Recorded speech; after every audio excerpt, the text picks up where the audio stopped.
Welcome to my channel. আশা করি সবাই ভালো আছেন। তো আজকে আপনাদের সামনে যে নতুন ভিডিওটা নিয়ে এসেছি এটা হচ্ছে দূর থেকে তাকিয়ে বস। অর্থাৎ আপনার সামনে মনে করেন কেউ আছে এবং আপনি তাকে বশ করতে চান দূর থেকেই, তো তারপরে এই দূর থেকে তাকিয়ে বশ করতে পারবেন, এই প্রয়োগটা করতে পারবেন।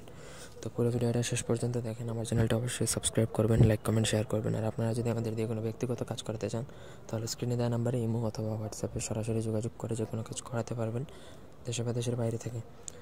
মন্ত্রটা বলে দিচ্ছি: নজরবন্দি তুলা তুলা, চারি চোখে জুড়ে মিলা, অমুক্তি আমার বানে চা, না হলে মা কালীর মাথা খা। এটা একটা কুফরি মন্ত্র, এটা একটা গুরু মন্ত্র বলতে পারেন। এটা প্রথমত আমার মতন জপ করে আপনাকে মুখস্থ করে নিতে হবে। মুখস্থ করার জন্য প্রথমত পাক পবিত্র হয়ে শুদ্ধাসনে বসে লাল কাপড় শরীরে পেঁচিয়ে আপনি 1008 বার এই মন্ত্র যদি মুখস্থ করে নেন তাহলে সেই মন্ত্রটা সারা জীবন আপনি খাটাতে পারবেন, অর্থাৎ আপনার সিদ্ধ হয়ে যাবে। তারপর আপনাকে এই মন্ত্র আপনি যে কোনো সময় যে কোনো দিন প্রয়োগ করতে পারবেন। আর এটার প্রয়োগ বিধি অত্যন্ত সহজ, এবং এটা কীভাবে প্রয়োগ বিধি আমি সেটা বলে দিচ্ছি। যখন আপনার সামনে কেউ উপস্থিত হবে তখন আপনার বাঁ হাতটা ভালো করে মুঠো করবেন, মুঠো করে শক্ত করে ধরবেন এবং এই মন্ত্র এক নিঃশ্বাসে 3 বার পড়বেন।